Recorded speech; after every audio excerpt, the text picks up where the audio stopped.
Bom, gente, então vamos falar, como foi proposto no bloco anterior, como é que uma empresa se acaba, né? Passo a passo, como eu disse, os dispositivos são de sociedade simples, mas utilizados para as empresárias, que são basicamente sempre o nosso foco. Como é que você tem que acabar uma empresa, como manda o figurino? Depois que eu explicar, aí vocês cheguem à conclusão e a gente comenta sobre isso, se vocês acham que isso na prática existe, tá? Mas vamos para a prova, porque a prova é o que nos interessa. Primeiro passo para se acabar uma sociedade é dissolvê-la. É tomar a decisão da dissolução. Parece bem estranho o que eu vou dizer. E, na verdade, é estranho o que eu vou dizer. Mas é fácil para vocês entenderem quando eu digo assim. Dissolução é o início do fim. É o primeiro passo para uma sociedade se acabar. Sempre que eu estou em sala de aula, aí eu pergunto, já de propósito, já sabendo a resposta. Aí eu digo assim, gente, qual é o motivo que pode levar uma empresa a se acabar? Quais os motivos? Via de regra, a resposta que vem é falência. E aí vamos arrumar aqui as ideias. De fato, a falência importa em dissolução da empresa. Uma das repercussões mais importantes da falência é que a empresa ela vai ter que fechar as portas. Mas falência não segue esse ritual aqui, gente. Então, por isso que nesse momento eu não posso falar de falência, tá? Então, repetindo, falência implica sim fim de empresa. Falência implica sim dissolução, tá lá no artigo 99 da Lei de Falência e seus incisos. Mas nesse caso aqui, o rito é outro, o procedimento é outro da lei falimentar. Para a gente aqui, eu aconselho que você leia principalmente os seguintes artigos: 1033 e 1034 do nosso Código Civil. Os motivos que levam ao fim da empresa no 1033 são os motivos de dissolução que a gente chama de dissolução automática, ipsiuri, automaticamente. Nos do 1034, nós precisamos de uma decisão judicial para tanto. E aqui vamos conversar um pouquinho sobre isso. Bom, depois vocês leem os incisos de cada um, eu vou dar alguns exemplos. Mas, antes de eu dar alguns exemplos, deixa eu fazer um comentário. A partir de agora, a gente começa a estudar uma coisa que eu acho muito chata do aluno ter que decorar. Porque é realmente decorar, gente. A partir de agora, a gente tem que começar a se ligar em quórum. Ah, na sociedade de prazo indeterminado, qual é o quórum para terminar com a empresa? De prazo determinado. E quórum, eu sempre digo o seguinte, quórum eu não tenho que ensinar para vocês. Porque ora o legislador diz 2/3, 3/5, metade e por aí vai. Né? Não sei. Eu sei que o legislador diz aquele quórum e você tem que memorizar. Então, os primeiros quórums já estão aqui no 1033, né, para a empresa terminar, sendo de prazo determinado, prazo indeterminado.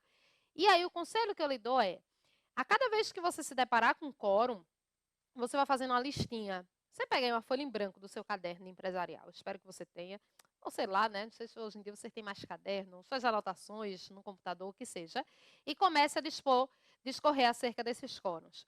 No material que eu vou mandar de sociedade, eu vou mandar um resumo também de sociedade, já com os quórums também, para vocês memorizarem. Tá certo? Bom, mas diversos motivos podem acontecer para uma empresa se acabar, né? Pode ser que haja o fim do seu prazo, se ela for de prazo determinado e não se acabar, está no 1033. Pode ser que haja o fim da vontade dos sócios. E aqui eu quero parar para lhe mostrar uma expressãozinha que sempre aparece em latim. Essa expressão é affectio societatis. Affectio societatis. O que é isso, gente? É a intenção de ser sócio. É a vontade de ser sócio. Se a affectio societatis se acaba, a sociedade vai acabar. Por consentimento dos sócios, eles não querem mais ser sócios. E por aí vai. Tá certo? Então, são vários os motivos que levam ao fim de uma empresa. Leiam todos os incisos que estão no 1033 e no 1034. Como eu disse, né, aqui, em muitos momentos a gente vai até o ponto, em muitos momentos a gente deixa vocês num ponto para vocês prosseguirem. Feita a dissolução da sociedade, tomada essa providência de acabá-la, os sócios vão promover a liquidação. Vão nomear um liquidante. Esse liquidante, ele pode ser sócio, pode ser não sócio. Normalmente quem faz isso é o administrador, é o contabilista. E meninas, não é aquela liquidação que a gente sempre gosta, né, que faz o nosso coração palpitar. Essa aqui é uma liquidação um pouco chata. Essa liquidação é a verificação do que a empresa possui de ativo para que se proceda ao pagamento de suas dívidas, para o pagamento do passivo. Até porque, gente, para que ela dê baixa na junta comercial e deixe de existir de fato e de direito, toda a quitação de débitos precisa ser demonstrada. Débitos fazendários, de FGTS, de Previdência e por aí vai. Então, tudo isso é feito num procedimento de liquidação. Agora, me responda sinceramente. Vocês acham que isso daqui acontece na prática? Né? Acontece não. O que é que acontece no Brasil? Fecha a porta, o último que sair apaga a luz. Ainda o advogado é que dá essa dica. Deixa pedirem a tua falência. O que você tiver no seu nome, você tira. Tem uma piadinha infame que a gente diz assim, até os filhos que você tiver no seu nome, você tira. Tira tudo que você tiver no nome e deixa os credores pedirem a falência. É isso que faz, gente. É isso que o próprio advogado indica que o titular da empresa ele faça. Tá certo? Mesmo que se desconsidere a personalidade jurídica, não vai encontrar nada no patrimônio particular. Pelo menos em tese. Então, isso daqui é em teoria. Na prática, isso não é feito. As pessoas simplesmente não dão baixa na junta comercial. Uma faculdade que eu leciono aqui, um dia desse, agora há pouco, aí tem um atendimento. Tem um dia, um projeto bem legal da faculdade, que é um dia que ela fica, que ela se chama de portas abertas. É um dia para que a comunidade vá. Né? A comunidade, assim, carente, obviamente, tem dinheiro, vai contratar um advogado e vai lá fazer uma consultoria. É como se naquele dia a faculdade funcionasse como uma defensoria pública. Né? Desce ali o aconselhamento, se for processo, até manda para o próprio NPJ da faculdade. E toda vez, gente, aí como eu fico na parte empresarial, a coisa que mais acontece é essa, sabe? Das pessoas assim, que não têm muita instrução, que tinham empresas pequenas, que encerraram a atividade e não deram baixa, e aí ficam com a restrição tributária, que vai repercutir no CNPJ, no CPF, e desorganiza a vida da pessoa toda. E tem mais um detalhe, vejam, o que a falta de conhecimento traz. No caso das pequenas empresas, elas podem encerrar a atividade empresarial e fazer essa quitação depois. Nem precisava estar com essa irregularidade, mas as pessoas nem sabem disso, tá certo? E, finalmente, né, o que sobrar, aquele liquidante ele presta as contas, reúne os sócios, cabisbaixo, tristes, o que sobrar vai ser partilhado entre os sócios, é o que chamamos de partilha do ativo residual na proporção das cotas de cada um, tá? Bom, isso daqui, como eu disse no bloco anterior, é a dissolução total. Mas às vezes acontece de só sair um sócio. A isso o CPC chama de dissolução parcial. Se isso se transformar numa ação, isso é dissolução parcial. No caso do Código Civil, o Código Civil chama isso daqui, vem aqui comigo. A mesma coisa que o CPC chama de dissolução parcial, o Código Civil chama de resolução em relação a um sócio. É a mesma coisa com nome diferente, entenderam? Esse é o nome do Código Civil, esse é o nome do Código de Processo Civil. E aqui, pense aqui comigo. Enquanto eu abro aqui o material para a gente escrever, vamos pensando aqui. Quais são os motivos, gente, que podem fazer um sócio a sair de uma sociedade, hein? Percebam, aqui a sociedade vai continuar girando, a vida vai continuar lá para aquela sociedade, mas um sócio não vai mais fazer parte do seu quadro societário. Vamos colocar aqui o que está lá no nosso Código Civil. Vou pegar meu Código Civil aqui. Aconselho que vocês peguem, façam o mesmo, porque eu vou dando direcionamento aqui a vocês desse assunto. Então, quero falar agora de resolução em relação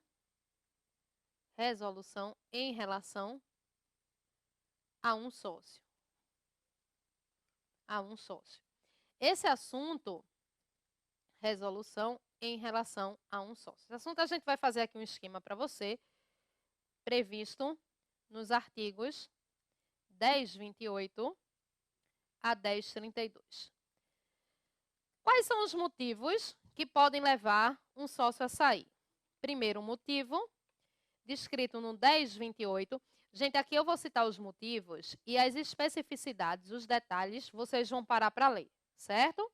Primeiro motivo que ele pode sair é em caso de morte. Não sei se você concorda comigo, mas caso ele morra, fica difícil ele continuar naquela empresa, né? Como é que vai ser essa presença aqui? Então, 10/28 em caso de morte. Depois, gente, qualquer sócio, pelo 10/29, pode se retirar. Se ele quiser sair, ele se retira, tá? Nesse caso, quando o sócio quer sair da sociedade de livre e espontânea vontade, a gente chama isso de direito de recesso. É o direito de saída. Eu sempre lhe digo, né? Não faço trocadilho bobo. Direito de recesso não é o direito de ficar de férias, é o direito do sócio de sair. Depois, no artigo 1030, a gente tem a possibilidade da exclusão judicial. Então, aqui eu tenho a possibilidade da exclusão judicial. Aí nós temos, em caso de expulsão, é a primeira hipótese, ele pode ser expulso. Até na próxima aula a gente vai falar disso aqui de novo, na parte limitada, e eu vou falar como é que o STJ tem contado esse quórum, que está aqui no 1030. Em caso de expulsão, por falta grave no cumprimento de suas obrigações ou por incapacidade superveniente. Fulaninho, ele era sócio de uma sociedade, mas teve um acidente e ele ficou incapaz. Além disso, no parágrafo único desse mesmo artigo 1030, no parágrafo único desse mesmo artigo, temos a situação que ele vai ser de pleno direito excluído da sociedade se ele tem uma outra empresa e nessa outra empresa ele é decretado falido, tá? Imagina assim, A, B e C tem uma sociedade. Mas afora essa sociedade, A tem uma outra empresa e é decretado falido. Então, a decretação da falência traz como uma das principais consequências o impedimento para a atividade empresarial e, nesse caso também, ele pode ser aqui excluído no caso de cota liquidada por terceiro. Então, em caso de liquidação de cota liquidada, é isso que a gente vai ver no parágrafo único desse artigo. Bom, gente, é importante ainda sobre essa parte dizer que, nesses casos que a gente viu aqui, nos casos em que a sociedade se resolver em relação a um sócio, vai ser apurado o montante da sua cota, tá certo? O montante daquilo que é para ele, para os herdeiros, o que quer que seja. E o artigo 1032, que vai dizer que a retirada, exclusão ou morte do sócio não vai eximir os seus herdeiros de responsabilidade pelas obrigações sociais. Até 2 anos depois de averbada a resolução da sociedade e ou enquanto não se requerer a averbação. Então, sair de uma sociedade não é simplesmente fechar as portas e ir embora. Você continua responsável por esse prazo delimitado por lei, tá? Essa é a previsão do direito material. Essa é a previsão do nosso Código Civil. Deixa eu apoiar aqui meu vadimeco. E o nosso CPC instrumentalizou isso daqui, como nós dizíamos, num processo, num tipo de ação que passou a ser regida por um procedimento especial, que é a ação de dissolução parcial. Eu não vou tratar aqui da ação, porque isso é bem processo civil, mas pelo menos para ajudá-los na hora que vocês forem estudar processo civil.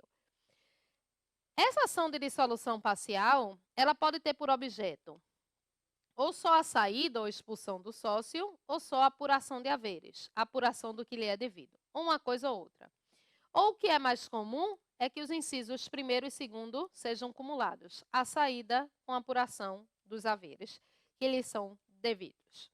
No mais, você olha aí direitinho, porque tem umas regras, né, em relação à citação, prazo de resposta, mas como eu disse, isso é bem mesmo um processo civil e a gente não vai tratar. Bom, gente, o que é que nós vamos fazer agora? Nós vamos começar a falar das sociedades em espécie.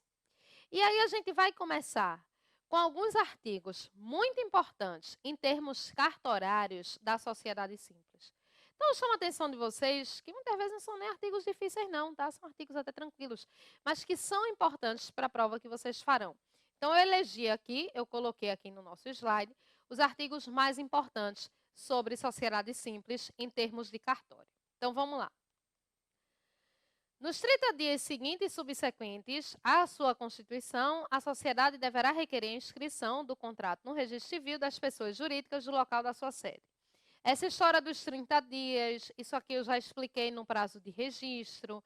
Lá na primeira aula, quando o registro produz efeito ex nunc, não vou voltar para isso, tá certo? O que eu quero nesse momento mostrar, eu gosto sempre de dizer que a gente falou, porque de repente se você não lembra, pelo menos eu lhe guio para que a aula voltar.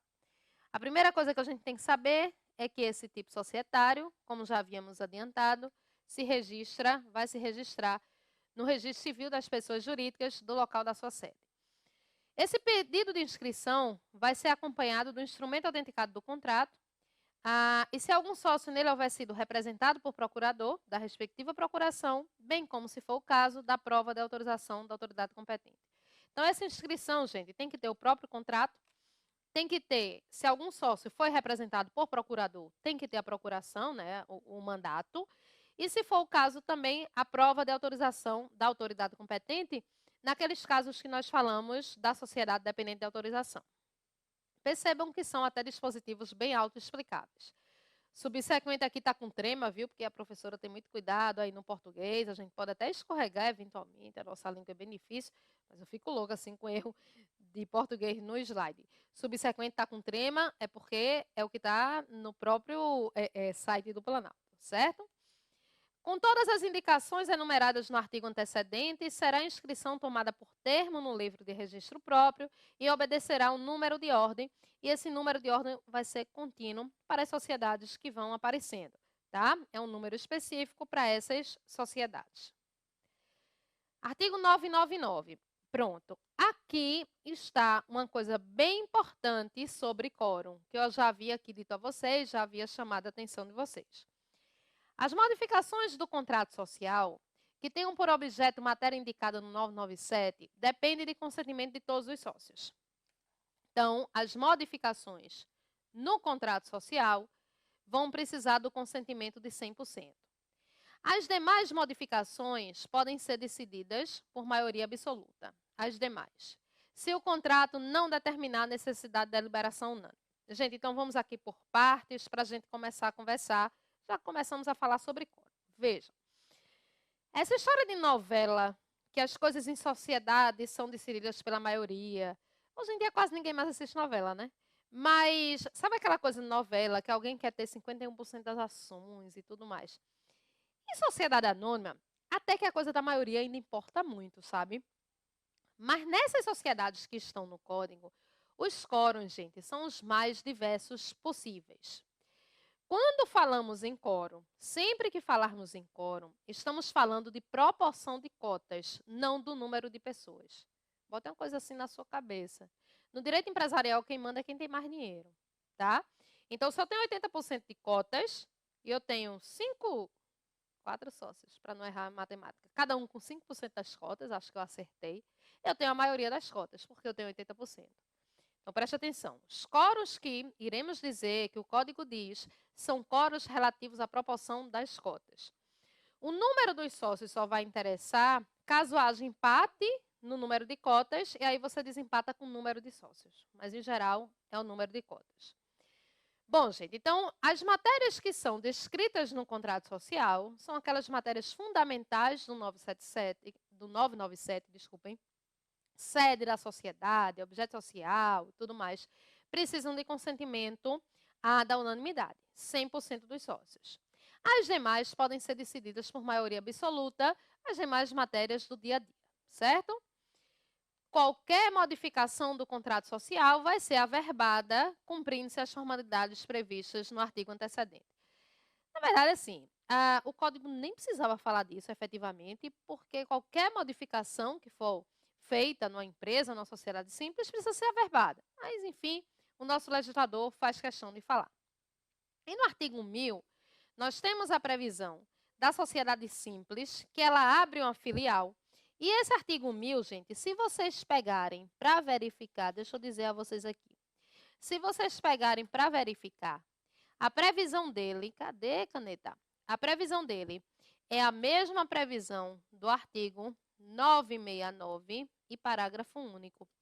A diferença é que no 1000 é sociedade simples, no 969 é sociedade empresária. Mas vamos ler. A sociedade simples que institui sucursal, filial ou agência na circunscrição de outro registro civil das pessoas jurídicas, neste deverá também inscrevê-la com a prova de inscrição originária. Em qualquer caso, a constituição da sucursal, filial ou agência deverá ser averbada no registro civil da respectiva sede. Sempre você vai averbando em relação à respectiva sede, tá? Vou desenhar isso aqui de uma maneira que fique visualmente mais fácil para vocês olharem aqui. Então, vem para cá. Vou tratar aqui do 969. Então, a gente já leu 1000, então deixa eu tratar aqui do 969. Esse 969, nas sociedades empresárias, ele traz as regras sobre registro de filiais. Como é que se dá a abertura de filial? Na primeira condição do próprio caput é o artigo 969 e o seu parágrafo único. Cadê a caneta? Vem a caneta. E o seu parágrafo único. Para a gente entender isso daqui, que absolutamente não é difícil. Primeira situação é a seguinte. Imagina que João abre uma determinada empresa que tem a matriz aqui em Recife. Ele só abriu a matriz, por enquanto, só abriu uma. Aí, o que é que João tem que fazer, gente? Ele está registrado na nossa junta. A nossa junta, ela é a JUSEP, é a Junta Comercial do Estado de Pernambuco. Aí, a atividade de João vai muito bem, obrigada. João abre agora uma filial da sua empresa numa cidade aqui de Recife, numa cidade aqui de Pernambuco, do interior do estado, que se chama Gravatá. Nessa primeira situação, eu tenho a seguinte condição. Eu tenho filial em igual estado da matriz. Filial em igual estado da matriz. Nesse caso, a filial estando no mesmo estado da matriz, basta que ela faça o que na matriz? Basta que ela averbe. Basta que ela faça a averbação. Pronto. E aqui, gente, é outra situação. Foi sobre esse mesmo artigo aqui que acabamos de ler, sobre a averbação e tudo mais. O nosso Código Civil, ele chove muito no molhado, né? Na verdade, quer se cercar de todas as situações, porque qualquer tipo de alteração numa empresa, numa sociedade simples, precisa ser averbada. Tem que toda vez abrir um artigo para dizer isso, abrir a mesma coisa, mas enfim. Essa é a primeira situação. Agora eu vou para uma segunda situação. A filial aberta em diferente estado da matriz. Observe que eu estou falando aqui do 969 em relação à sociedade empresária, mas se aplica aqui o mesmo raciocínio, como dissemos, para a sociedade simples. Então, aqui nessa segunda situação, o que é que nós temos? João, ele foi lá, abriu uma matriz em Recife, fez o seu competente registro na JUSEP, está lá, devidamente como manda o figurino. Mas agora, gente, ele abre uma filial no Rio de Janeiro. Ele abre uma filial no Rio de Janeiro. Então, o que é que ele tem que fazer agora? Nesse caso, se ele tem uma filial em estado diferente da matriz, ele tem 2 atos a serem tomados. Aqui ele só teve um ato. Aqui ele vai ter 2 atos. Quais são os 2 atos? Ele tem que sempre averbar na matriz. Entendam que a matriz é a célula embrionária. Então, tudo que for sendo modificado tem que ser averbado na matriz, mas agora ele está em outro estado e ele não tem atuação da JUSEP no Rio de Janeiro. Então, o seu segundo ato aqui é de registro, é do competente registro no Rio de Janeiro, na Junta Comercial do Rio de Janeiro. Tá certo? Então, se é no mesmo estado, ou no cartório ou a junta, se elas têm atuação naquele estado, basta que se averbe. Mudou de estado, tem que fazer o quê? É efetivamente fazer um novo registro. Tá certo? Bom, gente, como eu disse assim, claro que aqui a gente vai fazendo certas escolhas dos assuntos que a gente vai julgando como sendo aí mais importantes. Deixa eu pegar aqui para fazer um comentário com vocês acerca de sociedade simples. Também a gente não tem como colocar absolutamente tudo. Haja vista que isso é um semestre inteiro de faculdade, tá? Mas aí a gente viu, do 997 ao 1000, a gente falou que é basicamente a coisa do registro. Vale a pena, como eu disse, a lida no 997, que são os elementos do contrato social. Do 1001 ao 1009, a gente vai ter aí direitos e obrigações do sócio, depois vem a administração e tudo mais. E relações com terceiros, a gente vai se utilizar disso para todas as sociedades. A gente vai entrar nas espécies de responsabilidades e sempre a gente vai puxar por aqui, tá? E resolução da sociedade e dissolução, a gente já falou. Aí, nesse momento, a gente vai dar um pulo no nosso Código Civil, porque aí nesse meio ficam as outras sociedades, ficam as sociedades empresárias em espécie, a gente não vai falar delas agora, vamos falar, mas não agora. Mas para acabar essa parte mais geral das sociedades, a gente vai falar dos procedimentos de alteração societária, da formação dos grupos econômicos, das mudanças societárias. Professora, você está falando de quê? Vou lhe dizer aqui. Vou lhe dizer. Essas operações societárias, elas estão regidas no nosso Código Civil, nesses artigos que aqui estão, artigos 1113 a 1122, e aqui eu estou falando de transformação, fusão, cisão e incorporação. Gente, está aqui um assunto importante. Está aqui um assunto com relevância prática que vocês devem ter cuidado. Mas antes de a gente começar efetivamente a tratá-lo, deixa eu lhe dizer uma coisa. Esse assunto, ele é regido por 2 diplomas legais. Ele é regido pelo Código Civil e ele é regido, vamos começar nessa lei, o povo diz que a lei de licitações, né? É a lei do capeta, é a lei 8666, apesar de eu não ter nenhuma intimidade com o direito administrativo. Eu acho que a lei de sociedade anônima ainda é mais complexa do que a lei de licitações. Então, quem merecia o título de lei 8666 era essa aqui.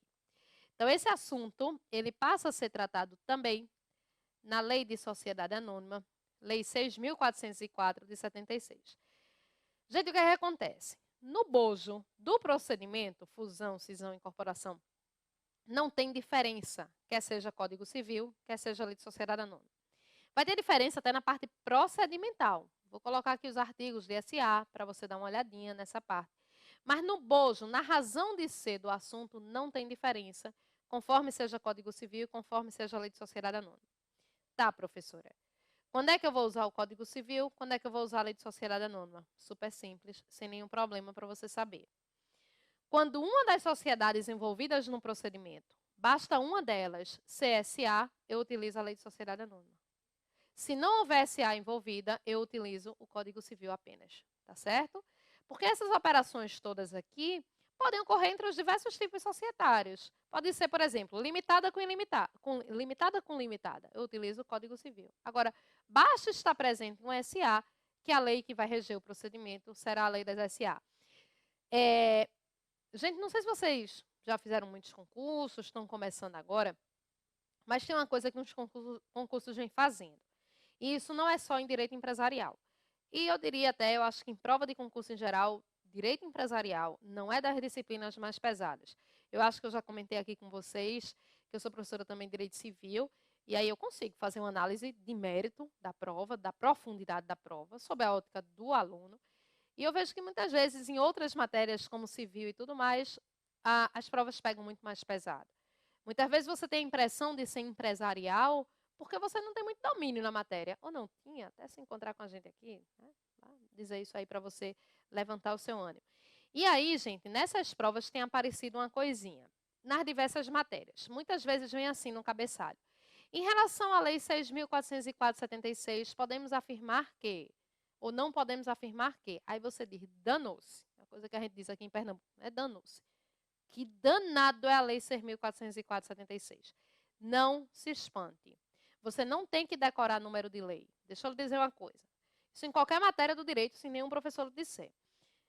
À medida que você for lendo o enunciado, quando você for indo para as alternativas, você sabe do que o enunciado está falando. Então, você não precisa decorar o número da Lei de Sociedade Anônima. Porque a Lei 9279 de 96, que a gente já falou dela, a Lei de Propriedade Industrial, não precisa fazer isso, tá? Fica tranquilo, que ele faz isso para dar, assim, né? Para o aluno se assustar, se ele sabe o número de tal lei, mas não precisa decorar o número da lei, tá certo? Vou fazer o seguinte, como a gente vai começar o assunto por inteiro, como o nosso tempo do bloco aí já está acabando, vou acabar aqui. No próximo bloco, a gente vem com as mudanças ou operações societárias. Daqui a pouco a gente volta.